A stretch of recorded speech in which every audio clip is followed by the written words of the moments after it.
नाजरीन अस्सलाम वालेकुम रहमतुल्लाहि व बरकातहू। पेश है ATV पर खबरनामा। सबसे पहले अहम खबरों की सुर्खियाँ। वोटर ID कार्ड हिंदुस्तानी शहरी होने का सबूत, मरकज़ी इलेक्शन कमीशन की वजाहत। गुलबर्गा ज़िला में आज कोरोना के 105 नए केस। मोमिनपुरा गुलबर्गा से कोरोना का खात्मा, मेडिकल टीम को तहनीयत। अयोध्या में राम मंदिर की तामीर पर फौरी रोक लगाने का मुतालबा। बीदर के डिप्टी कमिश्नर का तबादला, रामचंद्रन नए डिप्टी कमिश्नर। गवर्नमेंट हॉस्टल और अकामती स्कूलों के आउटसोर्स एम्प्लॉइज़ की बकिया तनख्वाहें अदा करने का मुतालबा। कोरोना से निपटने में मदद करने के बजाय अवाम को खौफजदा करने का कांग्रेस पर इल्ज़ाम। बीदर में MP भगवंत खोबा, ज़िला निगरान वज़ीर प्रभु चौहान की अखबारी कॉन्फ्रेंस। बीदर वेटरनरी यूनिवर्सिटी में हुई बदउनवानियों की तहकीकात करने वीर कन्नडिगरा सेने का मुतालबा। सेंट्रल जेल गुलबर्गा के क्वार्टर्स में दरख्त गिरने से एक फर्द हलाक। बीदर में बिजली की जद में आकर 2 हलाक 2 जख्मी। मुलाहिजा हो खबरें तफसील से। इलेक्शन कमीशन ऑफ इंडिया नई दिल्ली के ओहदेदार राजन अग्रवाल ने कानून हक़ मालूमात के तहत वजाहत की है कि इलेक्शन वोटर ID कार्ड हिंदुस्तानी शहरी को ही जारी किया जाता है। गुलबर्गा के मुमताज़ समाजी कारकुन व RTO एक्टिविस्ट मोहम्मद रियाजुद्दीन ने कानून हक़ मालूमात के तहत वोटर ID कार्ड रखने वाले की कानूनी हैसियत मालूम करने के लिए इलेक्शन कमीशन ऑफ इंडिया से वजाहत तलब की थी। साबिक़ में भी उन्होंने हिंदुस्तानी पासपोर्ट से मुताल्लिक़ भी वजाहत तलब की थी, तो उन्हें बताया गया था हिंदुस्तानी पासपोर्ट भी सिर्फ हिंदुस्तानी शहरियों को जारी किया जाता है। इस तरह हिंदुस्तानी वोटर ID कार्ड और हिंदुस्तानी पासपोर्ट रखने वाले तमाम शहरी हिंदुस्तानी शहरी शुमार किए जाएंगे। मोमिनपुरा से कोरोना वायरस के ख़ात्मे के लिए जद्दोजहद करने वाली मेडिकल टीम के एजाज़ में आज मोमिनपुरा गुलबर्गा में तहनीती तकरीब मुनक़्क़िद की गई। Renuka Kattimani medical officer Mominpura, doctor Venugopal nodal officer Mominpura, समाजी कारकुन मोहम्मद अजीमुद्दीन शीरनी फरोश, अब्दुल अजीम कारीगर nodal technologist zone Gulbarga, Abdul Qadeer Chonge chairman ज़िला वक्फ मशावरती कमेटी को तहनीत पेश की गई। इन तमाम ने कोविड-19 रैंडम सैंपल टेस्ट के लिए मुसलसल मसाई की थी और इसीलिए इन्हें तहनीत पेश की गई। कोविड-19 रैंडम सैंपल टेस्ट के नेगेटिव रिपोर्टें आने के बाद मोमिनपुरा में जो खौफ और दहशत का माहौल पाया जा रहा था वो अब ख़त्म हो गया। अब्दुल समी, मुबीन साहब, अमजद तनवीर, मकबूल साहब, फैयाज साहब और दीगर ने तहनीती तकरीब का इनेकाद किया। क्यों हम रैंडम सैम्पलिंग ले रहे हैं, क्या इसका इम्पोर्टेंस है? बहुत लोग डरते थे, मोमिनपुरा में झगड़ा होता, लोग ऐसा करते वैसा करते। अरे पहले जाएंगे, लोग तो लोग हैं अपने, मुसलमान होने दो हिंदू होने दो, हम अपने तरीके से समझाएंगे। सबके मन में इंसानियत भी होता, अच्छे लोग भी रहते, अच्छा भी रहता, तो उसको हम जगाएंगे, पहले देखेंगे बोल के। हम पुलिस सिक्योरिटी कुछ भी नहीं चाहिए हमको। रेणुका कट्टी मैडम से बात किया, मैं मैडम भी चलो ठीक है जाएंगे बोल के, अजीम साहब और सब लोग मिलके हम इधर आए। आने के बाद पहले दिन थोड़ा हमको उतना रिस्पांस नहीं मिला, फिर भी मैंने DC साहब के मीटिंग में फर्स्ट डे जो 0 मिला तो DC साहब थोड़ा गुस्सा हुए, क्यों 0 मिला, तुम लोग समझा ना बोल के। उसी दिन मैं चैलेंज करके आया था, कल मैं मिनिमम आपको 100 सैम्पलिंग ला के दूँगा सब बोल के चैलेंज करके आया था मैं। तो इसीलिए मैं क्या बोल रहा हूँ, ये जो भी सम्मान हम आप लोग हमको दे रहे हैं, ये एक्चुअली सम्मान के हकदार तो मोमिनपुरा के वासी है। हमारा तो काम है, काम कर रहे हैं हम, इट इज़ आवर ड्यूटी। जैसा कि हमारे सीनियर डॉक्टर ने बताया, ये फूल के हकदार ये महल्ले वाले हैं। वाकई में इस फूल के हकदार ये महल्ले वाले हैं सर। हमने तो जॉब करते हुए हमने तनख्वाह लेते हुए ये काम किया है, मगर हकदार तो वो लोग हैं महल्ले वाले जिन्होंने हमें कोऑपरेट किया। पहले तो कुछ बताता चलूँ कि पहले तो कुछ दिक्कतें आई हैं। जब हम यहाँ पे आए तो फिर मैं बोला चलो क्यों ना कि यहाँ पे खिदमत करने का मौका मिला, हम यहाँ पे करेंगे। तो रेणु कट्टी मैडम और वेणुगोपाल साहब की मदद से हम लोग यहाँ पे आए, काम शुरू करे।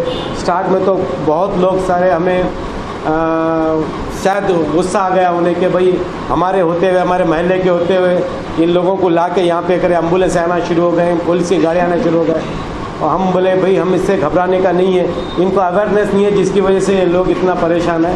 हमें करेंगे, बाद में पता चलेगा कि भाई आखिर ये है चीज़ क्या है। तो हम काम करते गए, वो एक शेर है, लोग बढ़ते गए, कारवां बनता गया।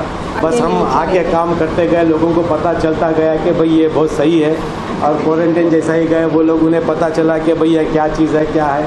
और ऐसा धीरे धीरे करते लोग आराम से हो गए, और लोगों को भी पता चला कि भाई यहाँ पे ये बीमारी इतनी कोई ये नहीं है कि भाई हमें जो है ना इनको सपोर्ट करना चाहिए, हमें सपोर्ट करें। देखिए शब्द कम पड़ रहे हैं मुझे आज मुझे बताने के लिए कि मुझे कैसे महसूस हो रहा है। ऐसा लग रहा है पता नहीं कि जिस गहराई से मैंने दुआ मांगी थी वो वाकई में कबूल हो गई। जो मोमिनपुरा आज जो अभी है थोड़ा पेरीफेरी में अभी है, वो होने के बाद फिर मैं और डिटेल में बात करूँगी। लेकिन फ़िलहाल जो हार्ट ऑफ मोमिनपुरा है, जो यहाँ पे जो क्लस्टर था, सब लोग आप जानते ही हो कि क्या सिचुएशन था बोल के, तो फ़िलहाल वो नहीं है। तो उससे एक बात की बहुत बड़ी खुशी है। और ये देखिए इसका डेफिनेटली क्रेडिट हर लेवल पे जाता है। मैं एडमिनिस्ट्रेशन से लेके, मेरे डिपार्टमेंट से लेके, मेरे सर कंटेनमेंट जोन अजीम जी है, खदीर जी है, ये अजीम जी को तो छोड़ नहीं सकते, मतलब लाइक दैट यू नो, मतलब ऐसे है, including my staff, my family members also. मेरे वालिद का भी मैं थैंक यू करना चाहती हूँ, क्योंकि हर दिन शाम को जाते साथ ही पूछते थे बेटा आज कितने हैं, मोमिनपुरा में तो नहीं है। कहीं पे भी 100 अगर दिखे, 50 दिखे, 20 दिखे, बेटा इधर तो नहीं है, मोमिनपुरा में तो नहीं है। मैंने कहा फिर 15 दिन से मैंने कहा नहीं है, तो नहीं है बोल के भी अच्छा लग रहा है मुझे कि हाँ नहीं है बोल के।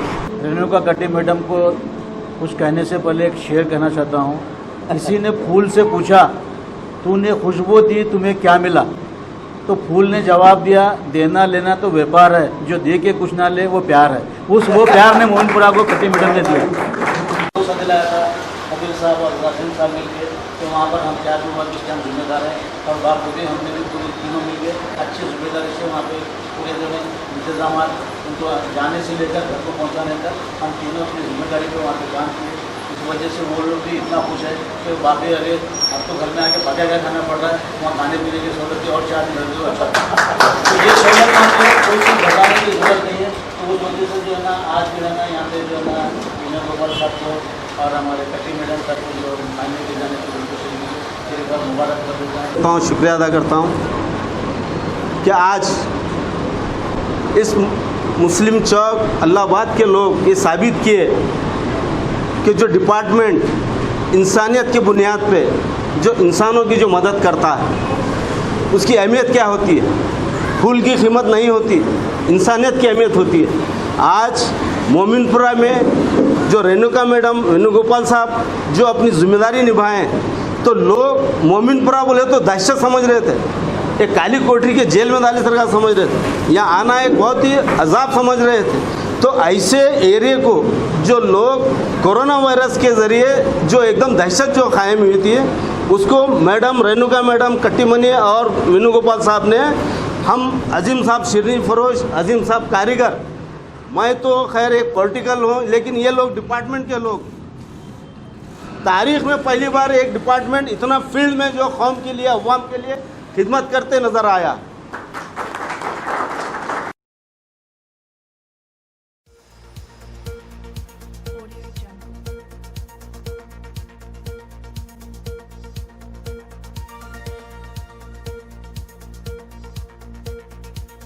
Audio Jungle.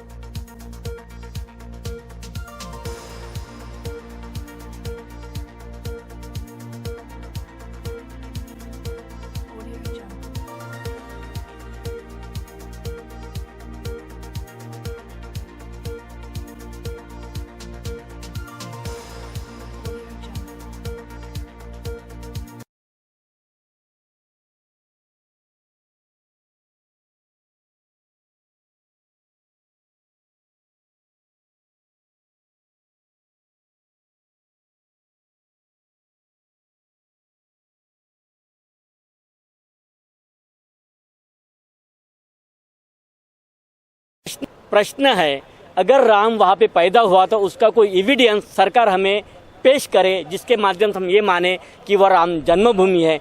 जिस तरह से वहाँ पे सम्राट अशोक द्वारा पूरे भारत में 84,000 शिलालेख का निर्माण किया गया था, उसमें का एक शिलालेख सांकेत नगरी अयोध्या में मिला है। और आज वहाँ पे जो उत्खनन हो रहा है सरकार द्वारा, उत्तर प्रदेश सरकार द्वारा और दिल्ली सरकार द्वारा बौद्धों के साथ में सौतेला व्यवहार करते हुए और बौद्ध धर्म को भारत से पूरी तरह नष्ट करने की जो साजिश रची जा रही है, उसका विरोध आज गुलबर्गा के तमाम बौद्ध उपासक उपासिका और महाबोधि महावीर मुक्त आंदोलन द्वारा हम उसका विरोध करने यहाँ पे आए हैं कि सरकार जल्द से जल्द वहाँ का जो राम मंदिर का जो कार्य है उसे तुरंत रोके और बौद्धों के मांग को सुनते हुए वहाँ पे बुद्धिस्ट टेम्पल बनाने का जजमेंट दे या फिर उसको बौद्धों की मांग को सुने, उसके बाद में उसका न्याय व्यवस्था के साथ में न्याय दे। यही डिमांड लेके आज हम गुलबर्गा डीसी के पास में आए हैं। अयोध्या में जो राम मंदिर के निर्माण से पहले और निर्माण के आज के दौर पर देखते हैं कि पूरे देश में लोगों को गुमराह करके राम यहाँ पैदा हो गया, यहाँ मस्जिद नहीं था, यह राम का जन्मभूमि है बोकर आरएसएस और बीजेपी सियासत करके केंद्र तक और सत्ता में आ गए। आज सत्ता में आने के बाद वो सच्चाई अब बाहर है ना, वहाँ पे राम मंदिर पर राम पैदा हो गया, उसका कोई एविडेंस नहीं है। आज जो हालात पे एविडेंस मिल रहे वो बुद्धिस्ट का सेंटर है बोकर प्रूव हो रहा। ये सच्चाई के आधार पर अगर केंद्र सरकार चलते हैं तो इमीडिएटली राम मंदिर का कंस्ट्रक्शन, सच्चाई के ऊपर झूठ का राम मंदिर बनाना इमीडिएट स्टॉप करने के लिए ऑल इंडिया बुद्धिस्ट एसोसिएशन की तरफ से और बौद्धों के बिहाफ ऑफ हम पूरे जिला में, पूरे प्रदेश में, पूरे राष्ट्र में एक दिन का धरना देके और डिप्टी कमिश्नर जहाँ कहीं भी डिप्टी कमिश्नर है उसके थ्रू प्रेसिडेंट ऑफ इंडिया को एक मनवी पत्र सबमिट कर रहे। उस मनवी पत्र यही है कि जो सच्चाई के ऊपर खुदाई के तौर पर जो आ गए वो सच्चाई मान के उसको प्रिजर्व करके अगर वो राम मंदिर बनाना चाहते तो अलग से जमीन ले और सच्चाई के ऊपर जो आधार है उस आधार के हिसाब से बुद्धिस्ट सेंटर है वो Buddhist culture and heritage protect करने का जिम्मेदारी आर्कियोलॉजिकल सर्वे ऑफ इंडिया का जिम्मेदारी बनता। उसी के लिए हम राष्ट्रपति जी को आग्रह करते कि Buddhist culture and heritage maintain करने के लिए आगे आके कदम उठाना चाहिए बोलकर हम आज मेमोरेंडम दे रहे हैं। कर्नाटक स्टेट गवर्नमेंट हॉस्टल और अकामती स्कूलों के आउटसोर्स एम्प्लॉयज़ की एसोसिएशन ने आज दफ्तर महकमे समाजी बहबूद गुलबर्गा के सामने एहतजाजी मुजाहरा करते हुए ज्वाइंट डायरेक्टर महकमे समाजी बहबूद को याददाश्त पेश की। याददाश्त में कहा गया है कि गवर्नमेंट हॉस्टल्स और अकामती स्कूलों में काम कर रहे आउटसोर्स मुलाजमीन की 4-5 माह से तनख्वाहें अदा नहीं की गई हैं। ये तनख्वाहें फौरी अदा करने और महंगाई में ज़बरदस्त इजाफा होने के सबब उनकी तनख्वाहें बढ़ाकर 25,000 रुपये करने के याददाश्त में मुतालबात किए गए हैं। गुलबर्गा डिस्ट्रिक्ट में जो हमारा हॉस्टल आउटसोर्स लोग हैं वो जो है ना 4-5 महीने का उनका पेमेंट नहीं दिए और जो है ना गवर्नमेंट सेंट्रल गवर्नमेंट जो है ना आउटसोर्स लोग को भी जो छुट्टी रहे तो भी हम पेमेंट सैलरी देंगे बोले, अभी तक उनका जो काम करे वो काम का भी 4-5 महीने का पेमेंट नहीं दिया। और जो लॉकडाउन होने से पूरा महंगा हो गया, हर एक चीज़ महंगा हो गया, एक को डबल हो गया। इस वास्ते हमारा डिमांड है वो भी लॉकडाउन में जो है ना इनका हमारा लोगों को महीने को मिनिमम 25,000 रुपये देना और सबका जो है ना EPF PF जो बाकी है PF भरने को लगाना। मैन पावर एजेंसी करेक्ट जो PF नहीं भर रहे इस वास्ते उनको PF भरने को लगाना और जो है ना काम पे अब हर एक को लेना। अब जो एक्सेस लोग हैं BCM में वो लोग को थोड़ा काम से निकाले सो है वो लोग को फिर काम पे लेना और जो है ना सबको बाकी पेमेंट देना बोल के अभी हम आज समाज का डिस्ट्रिक्ट सोशल हेल्पर ऑफिस का सामने प्रोटेस्ट कर रहे हैं। कोरोना वायरस और लॉकडाउन की वजह से हर चीज़ इतनी महंगी हो गई है जिसकी वजह से हर चीज़ का रेट डबल हुआ है। इसलिए मेरी ये दरख्वास्त है कि हॉस्टल के जो डिलीवर्स हैं उन सबको डबल पेमेंट और फुल किट दे। बीदर के deputy commissioner doctor HR Mahadev का तबादला किया गया है। उनकी जगह अब रामचंद्रन बीदर के नए डिप्टी कमिश्नर होंगे। बीदर के एमपी भगवंत खोबा ने केपीसीसी कारगुजार सदर ईश्वर खंडरे की जानिब से कोरोना से निपटने में नाकाम रहने मरकज़ी हुकूमत पर आयद किए गए इल्ज़ामात पर शदीद रद्द-ए-अमल का इजहार करते हुए कहा है कि कांग्रेस अवाम को गुमराह और खौफज़दा करने का काम कर रही है। उन्होंने आज बीदर में अखबारी कॉन्फ्रेंस को मुखातिब करते हुए कहा कि कोरोना से निपटने के लिए और इस मोहलिक वबा के ख़ात्मे के लिए बरसरे इक़्तिदार जमात और अपोजिशन जमात को अवाम का हौसला बढ़ाने की ज़रूरत है। 10,000 रुपये लोगों के बैंक खातों में जमा करवाने के ईश्वर खंडरे के मुतालबे के जवाब में भगवंत खोबा ने सवाल किया कि कांग्रेस की हुकूमतों में ज़लज़ले, सैलाब, खुश्क साली और कई कुदरती आफात आए। कांग्रेस की हुकूमतों ने उस वक्त लोगों के बैंक खातों में कितने रुपये जमा करवाए। भगवंत खोबा ने वज़ीर-ए-आज़म नरेंद्र मोदी की हुकूमत की कामयाबियों की तफसील बयान की और बीदर में अंजाम दिए गए मुख्तलिफ तरक्याती कामों को बयान किया। बीदर ज़िला के निगरान वज़ीर प्रभु चौहान ने भी अखबारी कॉन्फ्रेंस को मुखातिब करते हुए कहा कि कर्नाटक की येडियुरप्पा हुकूमत रियासत की तरक्की की पाबंद है।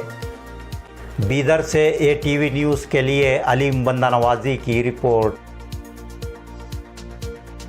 बीदर तालुक़े के सोलापुर देहात का साकिन पीरप्पा मैत्रे 39 साला बिजली की जद में आकर हलाक हो गया। बीदर के चिटगुप्पा में मोहम्मद निज़ामुद्दीन नामी फ़र्द बिजली की जद में आकर फौत हुए, जबकि उनके साथ दीगर 2 अफराद ज़ख्मी हुए हैं। बीदर से ATV न्यूज़ के लिए अलीम बंदा नवाजी की रिपोर्ट। गुलबर्गा शहर के नवाई इलाके के सेंट्रल जेल में मुलाजमीन के रिहायशी क्वार्टर्स में आज सुबह एक दरख्त के गिरने से एक शख्स हलाक हो गया। महलूक की शनाख्त 42 साला गोविंद चौहान की हैसियत से की गई है। मुतवफ़ी सेंट्रल जेल गुलबर्गा में D ग्रुप की मुलाजिम पारी बाई नामी खातून का शौहर था। तफसीलात के बामौजिब घर के अखब में वाक़े बैतुल खला जाने के दौरान अचानक दरख्त के गिर जाने से गोविंद दरख्त की जद में आकर शदीद ज़ख्मी हुआ और बरसरे मौका हलाक हो गया। इस सिलसिले में फरहताबाद पुलिस स्टेशन में मुकदमा दर्ज हुआ है। वीर कन्नडिगरा सेने ने आज रीजनल कमिश्नर गुलबर्गा को याददाश्त पेश करते हुए बीदर की वेटरनरी यूनिवर्सिटी में साल 2017 से 2019 के दौरान 32 करोड़ 36 लाख रुपयों की बदउनवानियां होने का इल्ज़ाम आयद किया। याददाश्त में इन बदउनवानियों की तहक़ीक़ात करने और क़ातियों को सज़ा देने का मुतालबा किया गया है। यूनिवर्सिटी में बैकलॉग ओहदों के तक़र्रुरात में भी बदउनवानियां किए जाने की याददाश्त में शिकायत की गई है। अमृत पाटिल सिरनूर फाउंडर सदर वीर कन्नडिगरा सेने और दीगर ओहदेदारान ने एहतजाज में हिस्सा लिया। बीदर ज़िले में पशु विश्वविद्यालय है ना, वो मैटरनिटी विश्वविद्यालय है ना, उसमें क्या है, उसमें वीवी कुलसचिव पकड़ के वहाँ एक 4-5 केस वर्कर पकड़ के 32 करोड़ रुपए एक भ्रष्टाचार करे। वो भ्रष्टाचार के पैसे करोशो हमारा पास एक विटनेस के साथ धाका लेते पेपर्स है। वो पेपर समेत आज हम RC साहब को एक मेमोना दे रहे हैं कौन कौन वो 32 करोड़ में शामिल है। बीदर जिले में एंटरप्राइजेस दुकान तरफ से मालिक वो कौन मालिक है ना, उसके हाथ जोड़ के ऑफिसर वो दोनों मिलके क्या करें, नकली बिल सृष्टि करके और बोगस बिल सृष्टि करके एक पैसा खाए सो है 30 करोड़ रुपए दाखले समेत हम पेपर है दे रहे। इसलिए RC साहब शीघ्र में जल्दी से जल्द वो लोगों को सस्पेंड करना और एक कमेटी रचनी करना करके ये तनिखे करना, उसके ऊपर एक क्रिमिनल केस डालना बोल के हम एक RC साहब को एक विनती कर रहे हैं।